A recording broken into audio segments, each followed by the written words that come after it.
అధికారం కోల్పోయిన ఫ్రస్ట్రేషనో లేక కూటమి సఖ్యత చూసి ఓర్వలేకనో వైసీపీ నేతల నోటికి ఈ మధ్య అడ్డు అదుపు లేకుండా పోతోంది. వైఎస్ఆర్ కాంగ్రెస్ పార్టీ ఆత్మీయ సమ్మేళనంలో మాజీ మంత్రి కారుమూరి వివాదాస్పద వ్యాఖ్యలు చేశారు. గుంటూరు యువతల వారిని ఇళ్లల్లోంచి లాగి కొడతాం, అవతల వారిని అడ్డంగా నరుగుతామంటూ నోటికొచ్చినట్లు మాట్లాడారు. కారుమూరి వ్యాఖ్యలపై కూటమి నేతలు చాలా సీరియస్గా ఉన్నారు. ఇక బట్టలోడదీస్తాం, నడి రోడ్డుపై నిలబెడతామంటూ పోలీసులపై మాజీ సీఎం జగన్మోహన్ రెడ్డి కూడా విరుచుకుపడ్డారు. జగన్ వ్యాఖ్యలపై పోలీసు అధికారులు అభ్యంతరం వ్యక్తం చేస్తూ ఉన్నారు. ఒక పక్క చంద్రబాబు పాలనలో ప్రజలు చాలా సంతోషంగా ఉంటే, కూటమి పార్టీల మధ్య సఖ్యత వేరే లెవెల్లో ఉంటే ఎందుకు వైఎస్ఆర్ కాంగ్రెస్ పార్టీ నాయకులు ఇలా అదుపు తప్పి మాట్లాడుతూ ఉన్నారు? అది ఫ్రస్ట్రేషనా, లేక ఓర్వలేనితనమా, లేక వారి మాటల్లో ఏదైనా వాస్తవం ఉందా? తెలుసుకుందాం. ఏపీ కార్మిక శాఖ మంత్రి వాసంశెట్టి సుభాష్ గారు మనతో కనెక్ట్ అయి ఉన్నారు. సుభాష్ గారు నమస్కారం. నమస్కారం. వైఎస్ఆర్ కాంగ్రెస్ పార్టీ కార్యకర్త లింగమయ్య హత్య జరిగింది. ఆ హత్యకు టీడీపీయే కారణం అని చెప్పి జగన్మోహన్ రెడ్డి ఆరోపిస్తూ ఉన్నారు. లింగమయ్య కుటుంబాన్ని పరామర్శించే క్రమంలో జగన్మోహన్ రెడ్డి పోలీసుల మీద చాలా వ్యాఖ్యలు చేశారు. అవి ఖచ్చితంగా అనుచిత వ్యాఖ్యలే. ఒకసారి వ్యాఖ్యలు. ఇంకో విషయం కూడా చెప్తా ఉన్నా, ఇదే చంద్రబాబు నాయుడు గారికి చెప్తా ఉన్నా, ఇదే పోలీసులకు చెప్తా ఉన్నా. పోలీసులు ఎవరైతే చంద్రబాబు నాయుడు గారిని మెప్పు కోసం, ఎవరైతే పోలీసులు చంద్రబాబు నాయుడు గారి మెప్పు కోసం ఎవరైతే టోపీ మీద ఉన్న సింహాలకు సెల్యూట్ చేయకుండా చంద్రబాబు నాయుడు గారికి వాచ్మెన్ల కింద పనిచేస్తా ఉన్నా ఆ ప్రతి పోలీస్ అధికారికి చెప్తా ఉన్నా, ఎల్లకాలం చంద్రబాబు నాయుడు గారి పరిపాలన సాగదు. చంద్రబాబు నాయుడు గారి పరిపాలన వస్తుంది. ప్రతి పోలీస్ అధికారికి కూడా చెప్తా ఉన్నా, మీ బట్టలు తీస్తామని చెప్పి ప్రతి పోలీస్ అధికారికి యూనిఫామ్ తీస్తాం, చట్టం నిలబెడతాం, దోషులుగా మిమ్మల్ని నిలబెట్టి మీ యూనిఫామ్ తీయించి మీకు ఉద్యోగాలు లేకుండా చేస్తామని కూడా ఈ సందర్భంగా. పోలీసులు కూడా ప్రభుత్వంలో ఒక భాగం. పోలీసులకు చాలా ఎక్కువ బాధ్యత ఉంటుంది. ప్రతిపక్ష నేతగా జగన్మోహన్ రెడ్డి అక్కడికి వచ్చినా కూడా మరి అనిత చెప్తూ ఉన్నారు, హోంమంత్రి గారు, ఒక 1100 మంది పోలీసులను అక్కడ కేటాయించాము, మేమేం వివక్ష చూపించలేదు అని చెప్పి. జగన్మోహన్ రెడ్డి గారు అంటూ ఉన్నారు, చంద్రబాబు నాయుడు గారు వాచ్మెన్లలా పోలీసులు పనిచేస్తూ ఉన్నారు అని చెప్పేసి. అంటే ఏ ప్రభుత్వం అధికారంలో ఉన్నా, ఏ పార్టీ అధికారంలో ఉన్నా ఆ నాయకులు చెప్పినట్టుగా అధికారులను నడుచుకోవాల్సిన అవసరం ఉంటుంది. ఎందుకంటే వాళ్ళ మీద ప్రెజర్స్ ఉంటుంది. మరి గతంలో పవన్ కళ్యాణ్ గారు వైజాగ్లో పర్యటించేటప్పుడు పోలీసులు ఏ రకంగా అడ్డుకున్నారో చూసాం. యువగళం పాదయాత్రలో నారా లోకేష్ గారిని ఎలా అడ్డుకున్నారో చూసాం. ఆయన మైకును కూడా లాక్కుని పట్టుకెళ్ళిపోయిన పరిస్థితి ఒక డిఎస్పీ లోకేషే అన్నారు, గతంలో లోకేష్ గారే అన్నారు. అంటే వాళ్ళ మీద పొలిటికల్ ప్రెజర్స్ ఉండవచ్చు.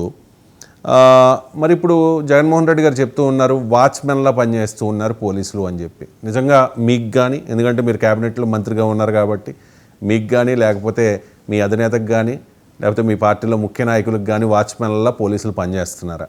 జగన్మోహన్ రెడ్డి గారు చేసిన ఆరోపణకి మీ సమాధానం ఏంటి? అసలు ఆయన మాట్లాడిన మాటలో ఒకసారి ఆయన చూసుకుంటే అర్థం అవుతుంది. ఎందుకంటే జగన్మోహన్ రెడ్డి వాష్రూమ్కి వెళ్ళాలన్నా సరే పోలీసు కావాలి. ఈయన మన డాక్యుమెంట్ ఉంటది కదా, చిడతల టీం. ఆ చిడతల టీం మాకు సెక్యూరిటీ సరిగ్గా ఇవ్వట్లేదు జగన్మోహన్ రెడ్డి కానీ. ఈయనకి భయం. ఆయన వస్తున్న ప్రతిసారి అధికారం ఉన్నప్పుడు చెట్లన్నీ నరికించేయడం, మరి ఎవరన్నా చెట్ల మీద పడిపోతారని భయం ఏంటో పరదాలు కట్టించేయడం. అంటే ఈయన వాష్రూమ్కి వెళ్తే పోలీసులు కావాలా, పక్కన ఆ పక్క ఈ పక్క గాని వాష్రూమ్కి వెళ్ళినా పోలీసులు మాకు సరిపోలేదు, మాకు సెక్యూరిటీ సరిపోలేదని వాగుతూ ఉంటారు వీళ్ళు. మరి అలాంటి పోలీసులు వీళ్ళకి చులకనగా వీళ్ళు ఏం చెప్తే చేయగలనే భావన. బట్టలు ఉడతా ఉంటారు, ఏమంటారు వీళ్ళకి. ముఖ్యంగా నాకు ఒక విచిత్రమైన సంఘటన ఎదురైందండి. మా అమ్మగారు చెప్తా ఉంటాడు, ఒరే బాబు ఎదురు చూసుకో, దేనికి వెళ్ళారు ఎదురు చూసుకో అని చెప్పి. నేను పొరపాటున అసెంబ్లీలో కాల్ పెడుతున్నప్పుడు నేను ఎదురు చూసుకోకుండా అసెంబ్లీలోకి వెళ్ళిపోయాను. నల్ల కండువా వేసుకుని ఓ నల్ల పిల్లిలాగా జగన్మోహన్ రెడ్డి ఎదురయ్యాడు ఆయన. ఏమండి ఆ రోజు ఆయన చేసిన వ్యాఖ్యలు ఏంటంటే 36 వైఎస్ఆర్సీపీ కార్యకర్తలను చంపేశారన్న తర్వాత బాబు వాళ్ళ పేర్లు వివరాలు చెప్పాయి అని ఢిల్లీలో అంటే ఆ నెత్తి వచ్చింది ఆయనకి ఎక్కువ ఊహించని ప్రశ్న అడుగుతున్నప్పుడు నెత్తి వచ్చేస్తా ఉంటది అతను ఆ నెత్తి వచ్చేసి మన బాబా అని చెప్పేసి ఆయన ఈ రోజు సరే చెప్పాలి కదా ఆయన ఎక్కడో ఢిల్లీకి వెళ్ళి ధర్నా చేసిన 36 మంది చనిపోయారు చంపేశారు తెలిసిన వాళ్ళు అన్నారు వాళ్ళ పేర్లు చెప్పాయంటే ఇద్దరు పేర్లు లేకపోయాడు వీళ్ళకి ఏం అవగాహన ఉండదు ఏదో మాటలతో బెదిరించేద్దామని అనుకుంటా ఉంటారు ఎవరు భయపడతారండి వీళ్ళు పనుల్లో వీళ్ళు చేసే మాటలు వీళ్ళు చెప్పే మాటల్లో నిజాయితీనప్పుడు ఎవరు వీళ్ళు మాటలు పట్టించుకుంటారండి బఫూన్ లో చూస్తున్నారు వీళ్ళందరినీ కూడా ఈ రోజున నేను చెప్తున్నాను కదా కొన్ని కోరస్ టీం పెట్టుకుంటారండి భజన ఈ భజన బ్యాచ్ నెలనే అందరూ పులి సింహం ఇవన్నీ చెప్తుంటే ఈయన ఫీల్ అయిపోతాడు ఈయన పులి సింహం అంటే రాజకీయాల్లో ఈ నిజంగా సింహం పులి అయితే రావాలా అసెంబ్లీకి రాడాయన ఎందుకు రాడు ఆయన విమర్శ స్వీకరించలేదు మీరు హోదా ఇవ్వట్లేదు కదా మరి మీరు హోదా ఇవ్వట్లేదు కాబట్టి స్వీకరించాలా మీరు హోదా ఇవ్వట్లేదు కాబట్టి ప్రతిపక్ష నేత హోదా రావట్లేదని ఆయన చెప్తున్నారు కదా ఆయన మొహం ఆయనకి ఏం తెలుసండి ఎంతకి ఇస్తారండి మొన్నసారి 23 సీట్లు 23 సీట్ల నుంచి 5 సీట్లు తీసేస్తే ప్రతిపక్షం ఉండదని చెప్పి మాట్లాడి ఈయనే ఈ అడుక్కుని బాబు ఏంటండి ఈ అడుక్కుని బ్యాచ్ ఏంటండి బాబు అని అడుక్కుంటాడా ఆలీలాగా ఈ పోలీలో ఆలీలాగా ఆయన పరిస్థితి అంతే ఆలీ కూడా ఇలాగే వీళ్ళ నుంచి జాయిన్ అయ్యాడు ఏమైంది బాబు అని అడుగుతున్నాడు రోడ్ల మీద ఎందుకండి వీళ్ళు అందరూనే ఏం మాట్లాడతారండి వీళ్ళు అసలు రూల్ తెలుసుకోకుండా మాట్లాడతారు వీళ్ళు అసలు వీళ్ళకి ఏం కాదండి ప్రతిపక్ష హోదా కాదు ఈ అవినీతి మీద గత ప్రభుత్వ పాలన మీద ప్రశ్నలు విమర్శను పట్టుకోలేడు ఏమని ఆ విమర్శలు మనం బాగుపడటానికి సాస్తాయేమో విమర్శలు స్వీకరించాలి సరైన విమర్శలు అనే జ్ఞానం ఉండదు వీళ్ళకనే ఎందుకు వచ్చిందిలేండి వీళ్ళు ఎంత మాట్లాడుకుంటే తక్కువ వీళ్ళు చేసే వ్యాఖ్యలు జనం చేరుకుంటున్నారని వీళ్ళకి అర్థం అవట్లా ల్యాండ్ టైటిలింగ్ యాక్ట్ అని మొత్తం ప్రతి భూములు కూడా వీళ్ళు హస్తగతం చేసుకుందామని ఇలా వెళ్తా ఉంటాడు అంట దారిలో ఏదైనా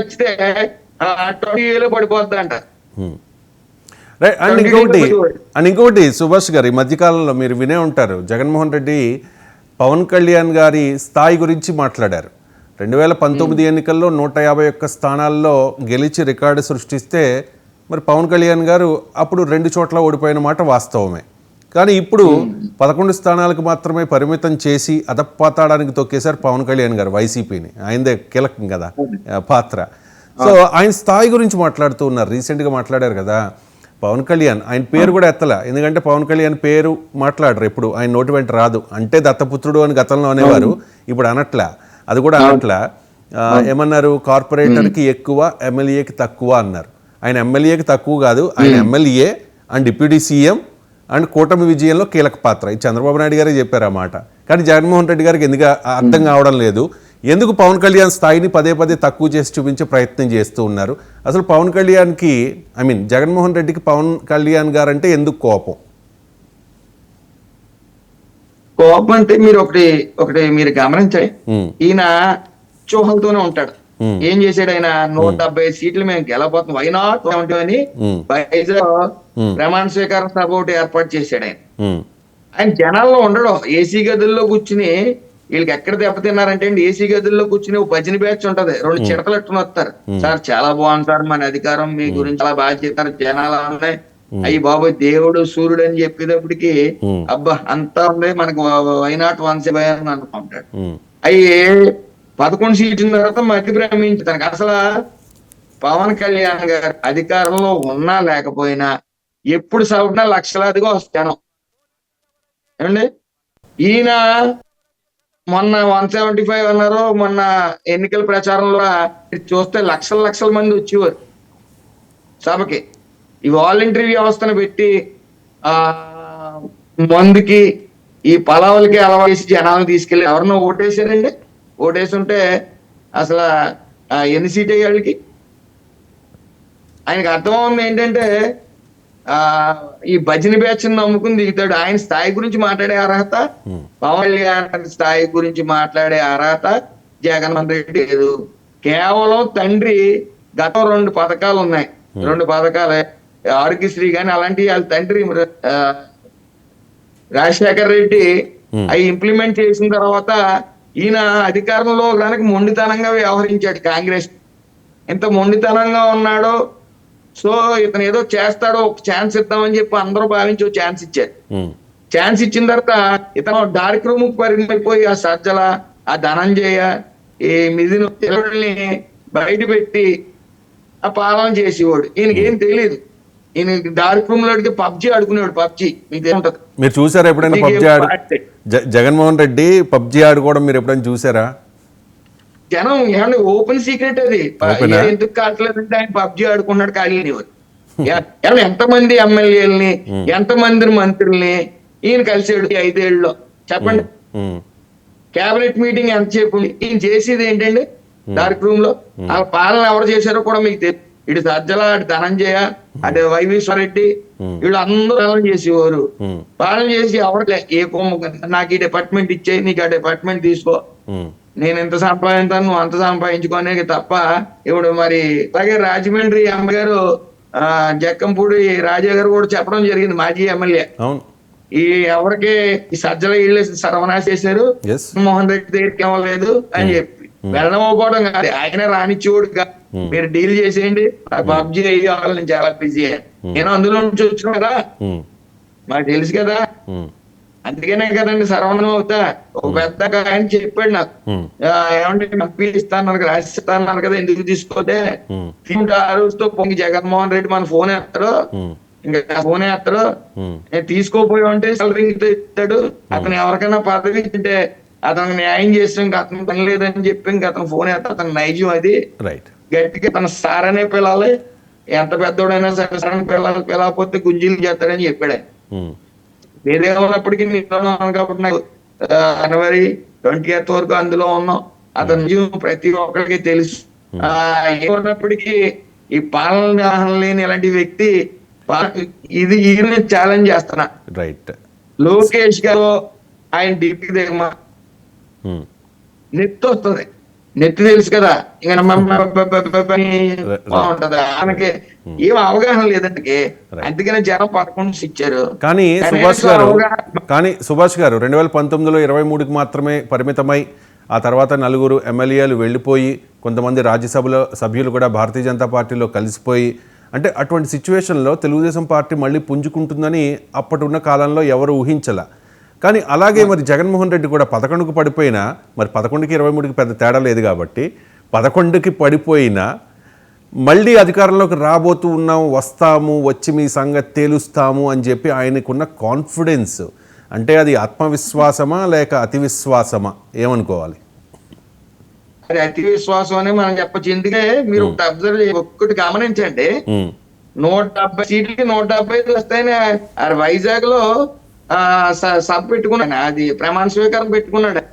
ఎన్ని వచ్చినాయండి? అది ఓవర్ కాన్ఫిడెన్స్ అంటారన్నమాట. భజన బ్యాచ్ ఉంటది కదా, భజన బ్యాచ్ అంటే ఇష్టమే తనకి.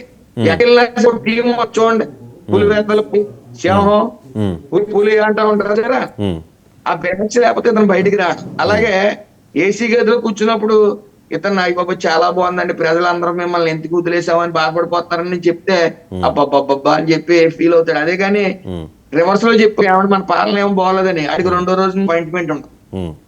ఎందుకంటే ఇతను విమర్శలు స్వీకలేడు, వినాలనుకుంటున్నాడు, చెప్తే వినడు, అవతల పోమంటాడు బయటికి. చెల్లి రాష్ట్రాన్ని నేను చూస్తాడండి ఇతను. ఇలాంటి గురించి మాట్లాడుకోవడం కూడా అనవసరం. ఆ కూడా ఈ భజన బ్యాచ్ కార్పొరేటర్ వీళ్ళకి చెక్కుపోయి ఎడుతున్నాడు అతను. అతను ఓడిపోయి కొడుకుని రాజకీయాల్లో తీసుకుని వచ్చి ఓడిపోయి పెద్దిరెడ్డి రామచంద్రరెడ్డి చెప్పాడంట, ఇతను మాట్లాడా. అసలు ఇతను సభ్య సమాజంలో ఇలాంటి వాళ్ళని తిరగనివ్వకూడదండి. అసలు వీళ్ళ పశువుల కన్నా హీనంగా ఉన్న పశువుల జ్ఞానం ఉంటున్నాయి. అసలు ఈ వ్యక్తుల్ని ఇలాంటి దానికి మేము ఊరుకుంటామంటే ఇలాంటి వ్యాఖ్యలు చెప్తాం, ఎట్టి పరిస్థితి. ఇలాంటి సన్నాసులు రాజకీయాల్లో పోయి పెడదోవ పట్టిస్తా ఉన్నారు. జనాల్ని నరుక్కు చావండి అని చెప్తా ఉన్నారు వీళ్ళకి జనానికి. ఇంకా యాక్షనిస్ట్ రాజకీయాలను తెర మీదకి తీసుకుని వద్దామని చూస్తాం. ఒక కేసు లోకేష్ గారి మీద కానీ, పవన్ కళ్యాణ్ గారి మీద కానీ, చంద్రబాబు నాయుడు గారి కానీ ఇలాంటి యాక్షనిస్ట్ కేసులు ఏమైనా ఉన్నాయండి? ఎంతమంది పోయాడండి ఈ దుర్మార్గులు? ఏదేవాడికి ఒకటి మాత్రం నిజం, చంద్రబాబు నాయుడు గారి సందర్భంలో పార్టీ లేకుండా వస్తారంట. వీళ్ళ వల్ల కాదు, వీళ్ళు తాతరం వాళ్ళు కూడా అని చెప్పడం జరిగింది. అలాగే పవన్ కళ్యాణ్ గారు కూడా అర్థాలలోకి అని చెప్పడం జరిగింది. అలాగే లోకేష్ గారు ఈ అవినీతి వాళ్ళ మీద కూడా అని చెప్పడం జరిగింది.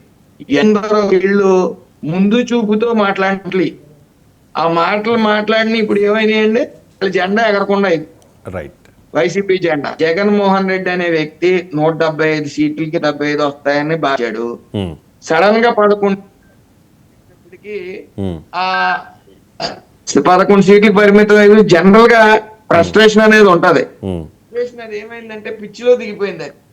ఆ పిచ్చి తారస్థాయికి చేరిపోయేటప్పటికి మన లండన్ మందులు వాడుతున్నాడు ఉన్నాడు ఆయన. ఆ లండన్ మందులు వికటించాయి. తారస్థాయిలో అతను బుర్ర మీద పనిచేసి ఆ పిచ్చివాడు వాగుతా ఉన్నాడు. ఇలాంటి కారుమూరు లాంటి పిచ్చివాడు ఆ మాటలని సభ్య సమాజంలో మాట్లాడేస్తా ఉన్నాడు. ఏదేమైనప్పటికీ ఇలాంటి వ్యాఖ్యల్ని ఇటు పోలీసు వాళ్ళు కానీ, ప్రజలు కానీ, రాష్ట్ర ప్రజలు కానీ ఎవరో పట్టించుకోవాల్సిన అవసరం లేదు. అంటే వైసీపీ కార్యకర్తలు కూడా మేము చెప్తా ఉన్నాం, అలాంటి వ్యాఖ్యలు చూసి మీరు హీరోలు అని చెప్పి కత్తులట్టుకుని, లేకపోతే ఫ్యాక్షనిజం ప్రోత్సాహిద్దామని చూసి ఏదో చేద్దామని చూస్తే మాత్రం చట్టం దాని పని చేసుకుంటా పోద్ది. ఎందుకు ఇలాంటి పని చేసావా అని జీవితాంతకాలం బతికున్నంత కాలం కూడా బాధపడతా ఉంటారు. ఇటు కారుమూరి బాధపడతారు లాంటి వ్యాఖ్యలు చేసిన వాళ్ళు, అటు కార్యకర్తలు, వైసీపీ కార్యకర్తలు కూడా బాధపడతారని చెప్తా ఉన్నాం. మా పని మేము ఇటు అభివృద్ధి సంక్షేమం మీద వెళ్తా ఉన్నాం. వీళ్ళ పని ఏంటంటే నరికేయటం, చంపేయటం, దొంగతనాలు చేయటం. వీళ్ళకి ఇంకా సంపాదన లేకపోయేటప్పటికి అక్రమ సంపాదన పడుకోలేకపోతున్నారు. ఏదేమన్నప్పటికీ రాష్ట్ర ప్రజలందరికీ ఒకటే విజ్ఞప్తి, ఇలాంటి సన్నాసులు చేసి వ్యాఖ్యలు మీరు ఇటు వైసీపీ కార్యకర్తలు చెప్తున్నాం, అవి అనుసరించి మీరు ఏమైనా ఆకతాయి వేషాలు వేస్తే చట్టం దాని పని చేసుకుపోద్ది. జీవితంలో ఎంతగా రోజు అలా చేసావా అని గుర్తు పెట్టుకునే విధంగా చర్యలు ఉంటాయండి.